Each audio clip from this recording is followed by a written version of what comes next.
Doctor Nimisha, आज आपका स्वागत है हमारे पॉडकास्ट के एपिसोड में। आपने दिल्ली यूनिवर्सिटी से पीएचडी की है साइकोलॉजी में। हम ये देख रहे हैं कि यंग जनरेशन में अब प्रॉब्लम्स जो है वो बहुत ज़्यादा बढ़ती जा रही हैं। आप आईफोन वगैरह में देखें तो आप अपनी इमेज को जो है इम्प्रूव करते हैं, आप अपने आप को जो है और अच्छी तरीके से एग्जिबिट करते हैं, और इसको एक टर्म दी गई है फेक प्रोफाइलिसिटी, कि आप अपनी प्रोफाइल को एग्जैगरेट करके लोगों के सामने रखते हैं। और ये सोशल मीडिया से बहुत ज़्यादा जो है एग्रावेट हो गया, और इससे body image issue, comparison anxiety कहीं ज़्यादा बढ़ गई है बिकॉज ऑफ फेक प्रोफाइलिसिटी।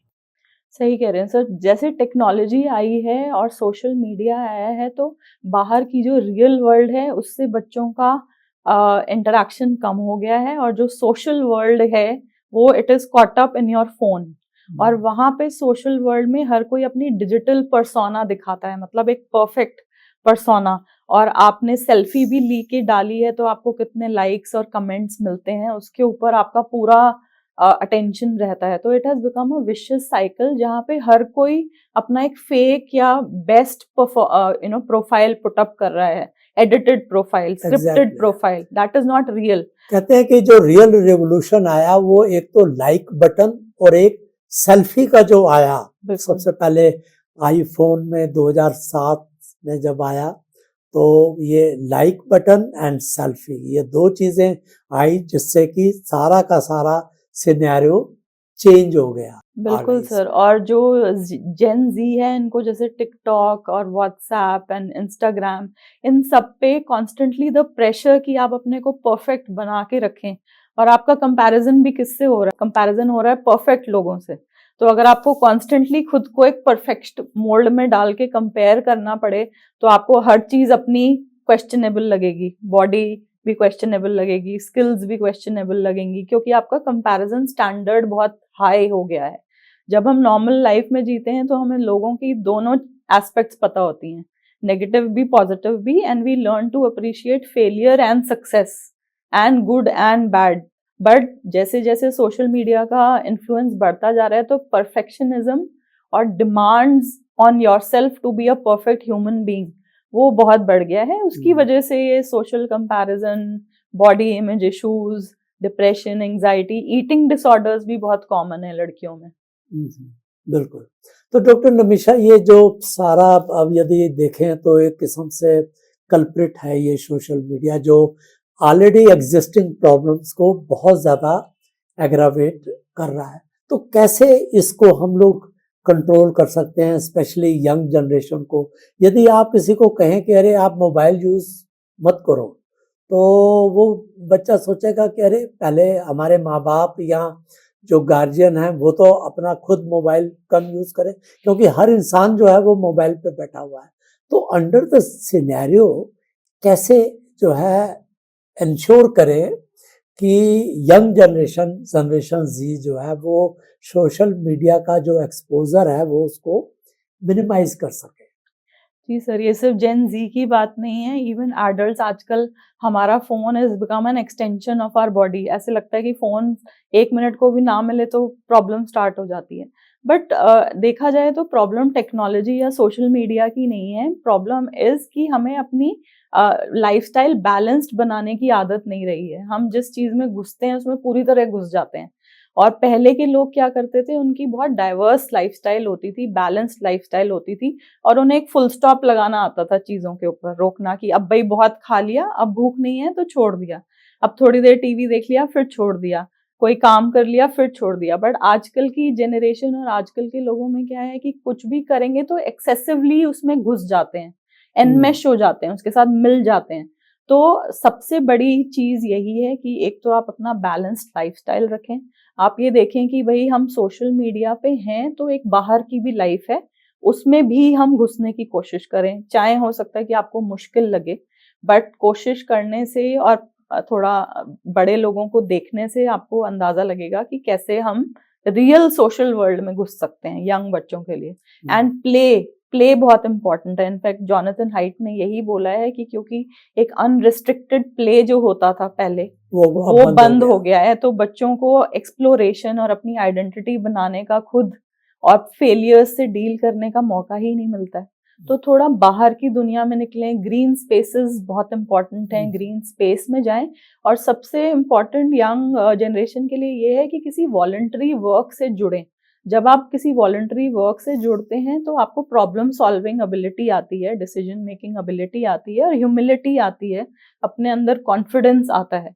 तो और healthy eating, sleeping on time, getting up on time, maintaining a healthy activity level, ये सब चीजें बहुत इंपॉर्टेंट है। अगर ये इस पे ध्यान मेडिटेशन दें, भी इफेक्टिव रहता है? ये जो प्रॉब्लम्स आपने बताई, एंजाइटी की, डिप्रेशन की, या इवन जो और प्रॉब्लम्स हैं, कॉमन प्रॉब्लम्स, ओसीडी वगैरह, तो इसमें मेडिटेशन इफेक्टिव रहता है? बिल्कुल सर, बिकॉज मेडिटेशन एक एंकर प्रोवाइड करता है आपको। आजकल की दुनिया में हमारे पास कोई रुकाव नहीं है, कोई एंकर नहीं है, और हम सस्टेन्ड अटेंशन कहीं एक जगह पे नहीं दे पाते हैं। तो जो मेडिटेशन प्रैक्टिसेस हैं वो आपको अपने ब्रीदिंग पे फोकस करना या किसी एक पर्टिकुलर चीज या मंत्र पे फॉर एग्जाम्पल फोकस करना सिखाते हैं।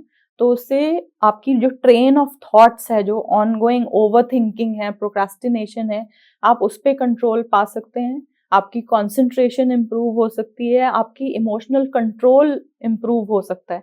सो meditation even for some few minutes in a day will be definitely very helpful. In fact meditation, एक तो हम नॉर्मल जो हमारा कंसेप्ट है कि आप ब्रेथ की तरफ ध्यान दें या आप कोई मंत्र का उच्चारण करें, बट इसके साथ साथ यदि हम माइंडफुल ईटिंग है, माइंडफुल वॉकिंग है, जिसको माइंडफुलनेस भी कहते हैं, कि observing the present in non judgemental manner, कि आप चीज़ों को ऑब्जर्व करें प्रेजेंट में रह के, बट कोई मीनिंग, कोई जजमेंट जो है पास ना करें। और उसमें आप माइंडफुल ईटिंग, वॉकिंग, आप यदि नहा भी रहे हैं और आप ध्यान दे रहे हैं कि आप किस तरीके से नहा रहे हैं, तो that is also called mindfulness.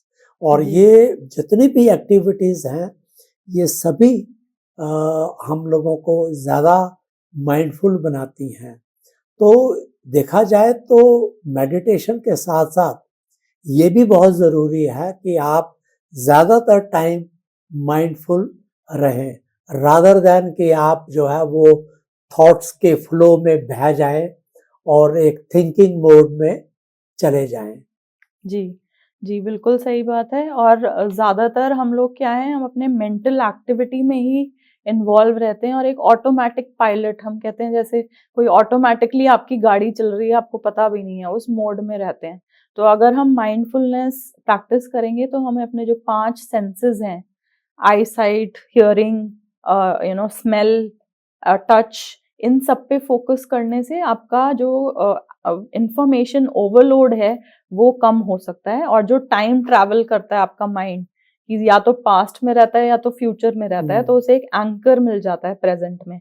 Also कुछ न्यूरो साइकोलॉजी के बहुत इंपॉर्टेंट कॉन्सेप्ट हैं, जैसे प्रूनिंग एंड प्लास्टिसिटी। तो हमारे जो न्यूरॉन्स हैं, हमारे जो माइंड में सेल्स हैं, उनको न्यूरॉन्स कहते हैं। जब हम कोई सोच बार बार सोचते हैं या फिर हम कोई काम बार बार करते हैं, तो वो 2 न्यूरॉन्स में कनेक्शन स्ट्रांग हो जाता है, सिनेप्टिक कनेक्शन सिनेप्टिक कहते हैं कनेक्शन इसको। स्ट्रांग हो जाता है। तो बार बार नेगेटिव थिंकिंग करने से कई बार वो कनेक्शन बहुत स्ट्रांग हो जाता है और ऑटोमेटिक बन जाता है।